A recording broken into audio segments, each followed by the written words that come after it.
Bismillahirrahmanirrahim. Assalamu alaikum students. Today we are going to study about bacteria and transgenic bacteria. Bacteria का हम structure पढ़ेंगे और transgenic bacteria वो bacteria होते हैं जिनमें कोई नया जीन इंट्रोड्यूस किया जाए अपनी चॉइस से, अपनी मर्जी से, by the techniques of genetic engineering और biotechnology. Bacteria are basically microscopic. They are found everywhere in air, water, soil, inside the body of plants and animals, outside the body of plants and animals. जहाँ जहाँ life है वहाँ bacteria है. ठीक है जी. और bacteria जो हैं उनके सेल हमारे सेल से, प्लांट्स या एनिमल्स के सेल से किस तरह मुख्तलिफ होते हैं कि इनमें न्यूक्लियस नहीं होता, mitochondria, Golgi apparatus, endoplasmic reticulum, बहुत सारी चीज़ें नहीं होती जो प्लांट्स और एनिमल्स के सेल्स में होती हैं. लेकिन कुछ चीज़ें जो इनके सेल में मौजूद हैं वो क्या हैं? It contains cell membrane, cytoplasm, ribosome, DNA in the form of a circular DNA, pili, flagella, cell wall and plasmids. Bacteria are of different shapes and sizes. Some are round, some are rod shaped. And this diagram is about structure of bacteria. कुछ इसी से मिलती जुलती diagram आपकी book में भी है, वही पार्ट्स लेबल्ड हैं. ठीक है जी. तो आप इस डायग्राम को समझें, अपनी बुक की डायग्राम को देखें और उसकी लेबलिंग के ऊपर फोकस करें तो आपको अच्छी तरह इंशाल्लाह समझ आ जाएगा. सबसे बाहर जो स्ट्रक्चर है, अच्छा एक तो पहली बात कि ये किस शेप का बैक्टीरिया है? This is rod shape bacteria. इसके साथ एक जो ये थ्रेड सा निकला हुआ है, ये ज्यादा भी हो सकते हैं. अभी देखिए पिछली हमने देखी थी, कुछ में ज्यादा फ्लैजेलम भी है, इसके साथ 3 है. एक या ज्यादा फ्लैजेला हो सकते हैं. कुछ बैक्टीरिया ऐसे होते हैं जिनके साथ फ्लैजेला नहीं होते. ठीक है जी. सो फ्लैजेला इनको हेल्प करते हैं मूव करने में. ये इनका लोकोमोशन के ऑर्गन्स है. It has got an outer layer which is called capsule. Capsule के अंदर जो लेयर होती है वो होती है सेल वॉल. अच्छा, अब जो प्लांट्स की सेल वॉल होती है वो सेलुलोज की होती है. बैक्टीरिया की सेल वॉल एक डिफरेंट मॉलिक्यूल की होती है, सेलुलोज की नहीं होती. उसके अंदर है सेल मेम्ब्रेन या प्लाज्मा मेम्ब्रेन. ये प्लांट सेल में भी होती है, एनिमल सेल में भी होती है, बैक्टीरिया में भी होती है.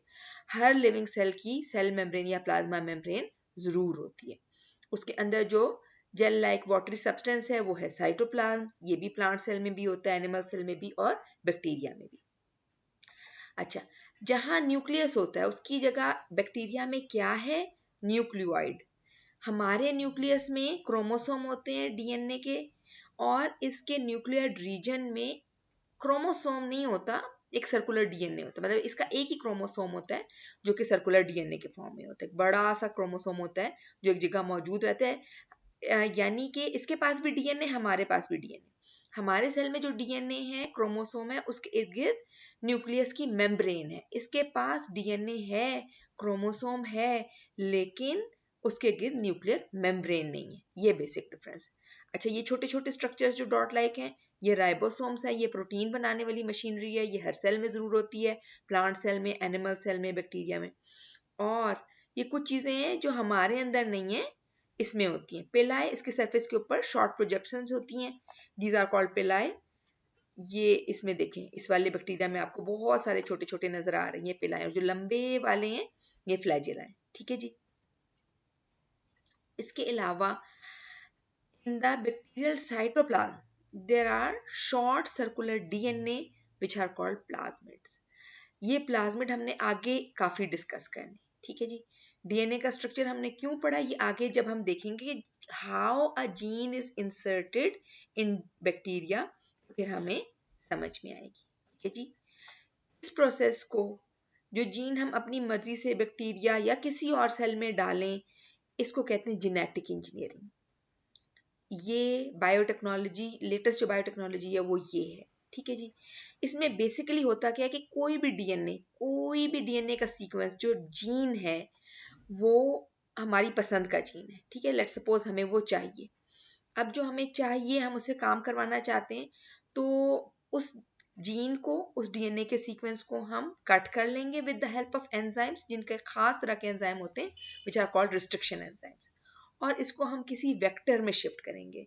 वेक्टर का मतलब होता है वो मॉलिक्यूल जो इस हमारी पसंद के डीएनए को कहीं पहुंचाए, कैरियर के तौर पे काम करे. ठीक है.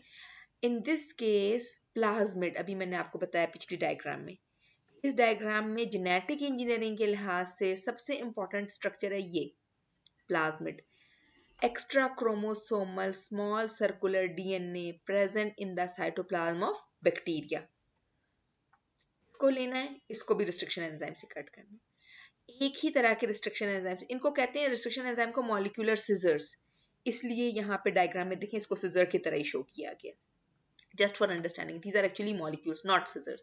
अच्छा, ये जब मॉलिक्यूलर सिजर्स कट करती हैं रिस्ट्रिक्शन एंजाइम, तो खास तौर पे ऐसे रिस्ट्रिक्शन एंजाइम्स यूज किए जाते हैं जो कि स्टिकी एंड्स प्रोड्यूस करें, और क्योंकि एक ही तरह के रिस्ट्रिक्शन एंजाइम दोनों डीएनए के ऊपर अप्लाई किए गए हैं, तो जो स्टिकी एंड्स प्लाज्मिड के होंगे वैसे ही स्टिकी एंड्स हमारी पसंद के जीन ऑफ इंटरेस्ट या डीएनए ऑफ इंटरेस्ट के होंगे।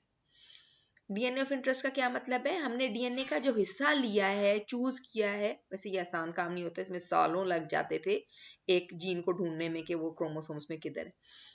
जो भी जीन है वो डीएनए का एक सीक्वेंस है, एक खास हिस्सा क्रोमोसोम के डीएनए का, उसको भी उसी रिस्ट्रिक्शन एंजाइम से कट किया, प्लाज्मिड को भी उसी रिस्ट्रिक्शन एंजाइम से कट किया, और फिर इन दोनों तरह के डीएनए को मिक्स कर दिया। जब मिक्स करते हैं तो ये एक दूसरे के साथ जुड़ सकते हैं। क्यों जुड़ सकते हैं, वही रूल ऑफ बेस पेयरिंग, हमेशा AT के साथ ज्वाइन करता है, GC के साथ ज्वाइन करता है, क्योंकि इसके सीक्वेंस से मिलते जुलते हैं, यानी ये जो पैटर्न है ये कॉम्प्लीमेंट्री है इस पैटर्न के, यहाँ का जो पैटर्न है वो कॉम्प्लीमेंट्री है इस पैटर्न के, इसलिए ये आपस में जुड़ जाएगा, पहले सिर्फ करीब आएगा, फिर हम एक खास तरह का एंजाइम ऐड करते हैं इसमें which is called DNA ligase. DNA ligase जोड़ देता है दो मुख्तलिफ तरह के डीएनए सीक्वेंसेस को कंप्लीटली, और फिर इसको इस्तेमाल किया जा सकता है। Now this diagram resembles somewhat with the diagram of your book. ये जो पिछली डायग्राम है ये मैंने आपको समझाने के लिए ऐड की, ठीक है।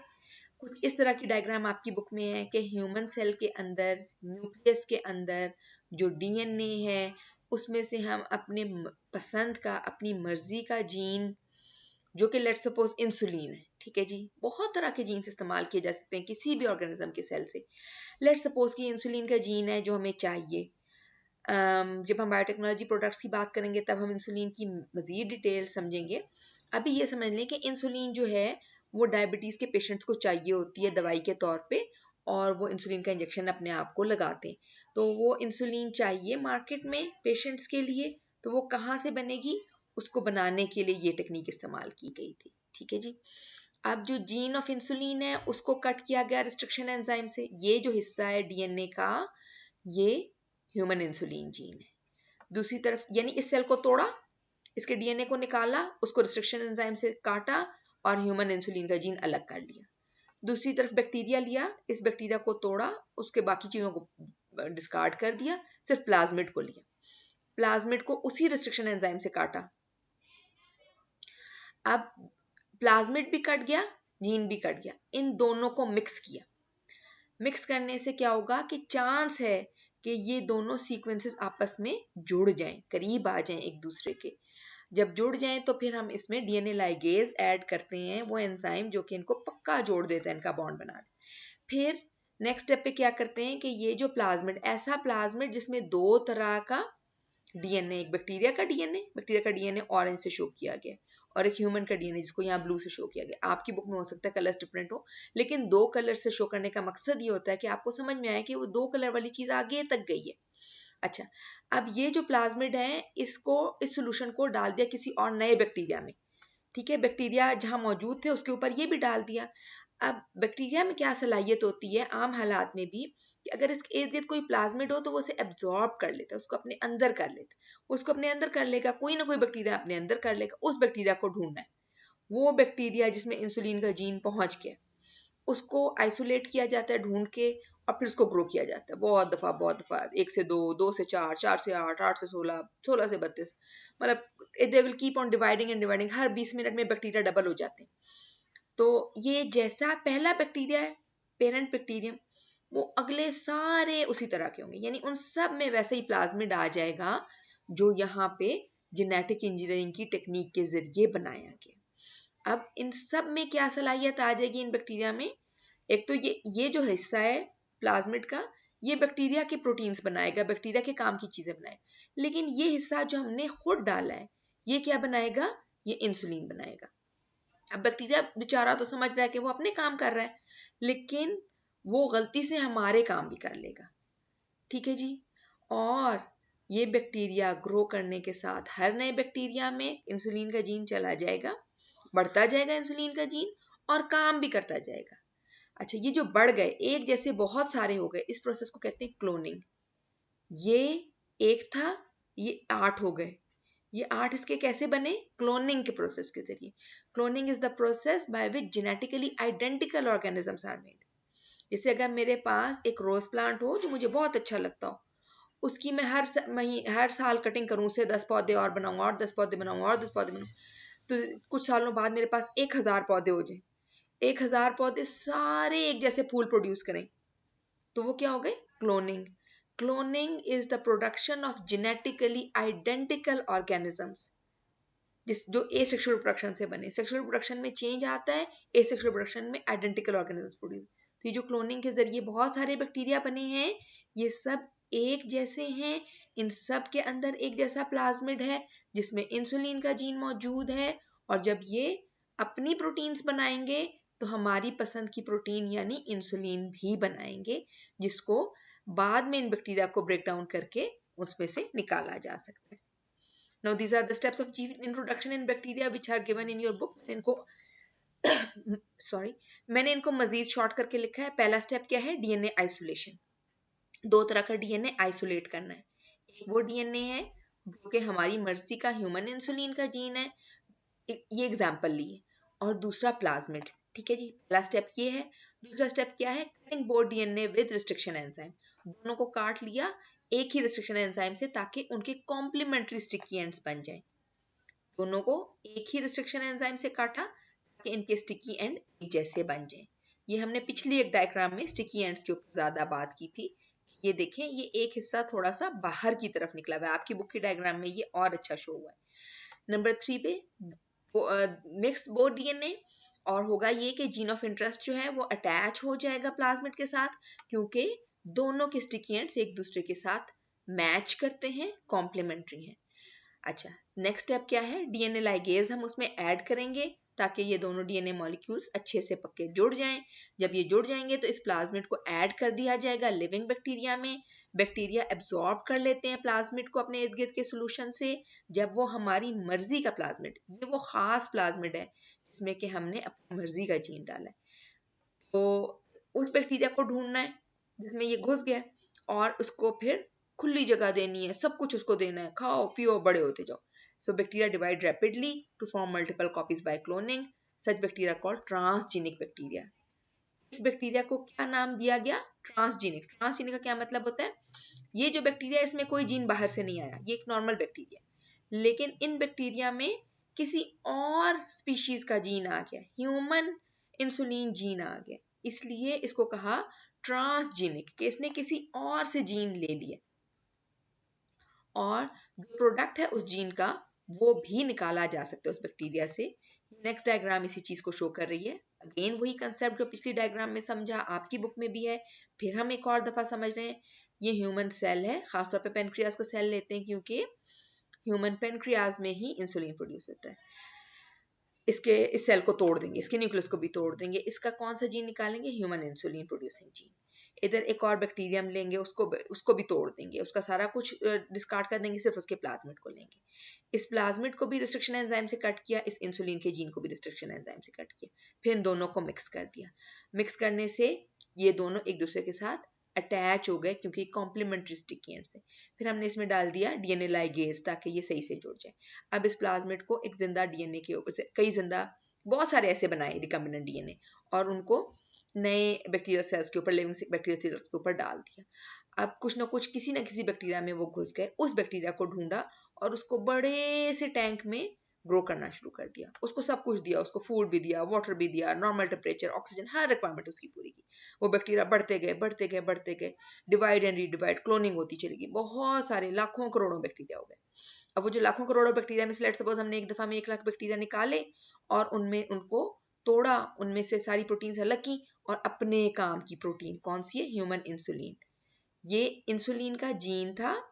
आम किसी भी दुनिया के तरीके से जो फैक्ट्रियों में होते हैं, हम इंसुलिन के जीन से इंसुलिन की प्रोटीन नहीं बना सकते, लेकिन इस तरीके से हम बहुत कम प्रॉब्लम के साथ, पहला स्टेप मुश्किल है ये वाला काम, यहाँ तक एक दफ़ा जब ये बैक्टीरिया बन गया ना, फिर उस बैक्टीरिया को सिंपली ग्रो करना है अच्छी तरह, और उसमें से इंसुलिन निकालता जाना है, निकालते जाना है, निकालते जाना है, निकालते जाना है। अदरवाइज क्या होता था पहले, मतलब इस पे हमने पहले भी थोड़ी सी बात की थी कि इंसुलिन की रिक्वायरमेंट क्यों है। हर इंसान में, एक नॉर्मल जो इंसान है, हम सब के अंदर इंसुलिन बन रहा होता है हर वक्त। जब हम खाना खाते हैं इंसुलिन बनता है, हमारे ब्लड शुगर लेवल को कंट्रोल करता है। लेकिन जो डायबिटीज के पेशेंट हैं उनके अंदर इंसुलिन या तो कम बनता है या नहीं बनता वगैरह। तो ऐसे पेशेंट को इंसुलिन दवाई के तौर पे, इंजेक्शन के तौर पे बार बार लेनी पड़ती है, अमूमन दिन में 3 दफ़ा जब भी खाना खाएं। ठीक है जी। तो पहले जब ये टेक्निक नहीं कार डिस्कवर हुई थी या डेवलप हुई थी, उस वक्त क्या करते थे कि अगर एक ह्यूमन का इंसुलिन लेना है ना, तो समझे कि एक पूरे बंदे को मारें, उसका सारा खून निकालें, तो एक टीके की जितनी इंसुलिन निकलेगी। तो ये तो पॉसिबल नहीं है। तो क्या करते थे कि स्लॉटर हाउसेस से निकालते होते थे। और क्योंकि ये ज़्यादा काम उन कंट्रीज में होता था जहाँ पिग्स को बहुत यूज़ किया जाता है फूड के तौर पे, तो पिग्स को किल जहाँ करते थे ना, वहाँ पे उनके ब्लड से इंसुलिन निकालते थे। पिग की इंसुलिन जो है ना, वो मार्केट होती थी और बिकती थी। और वो क्योंकि पिग की इंसुलिन थी, तो इसलिए वो ह्यूमंस के लिए बेहतर भी नहीं थी, और उससे कुछ लोगों को एलर्जिक रिएक्शन हो जाते थे वगैरह। लेकिन इस टेक्निक के डेवलप होने के बाद ह्यूमन इंसुलिन बैक्टीरिया के ज़रिए प्रोड्यूस हो जाते हैं, और ये बिल्कुल वैसे ही इंसुलिन है जैसा कि हमारे सेल्स के अंदर बनता है। क्यों? क्योंकि इसका जीन किधर से लिया गया है? ह्यूमन सेल से। इसलिए ये ह्यूमन इंसुलिन प्रोड्यूस होती है। So that's all for today.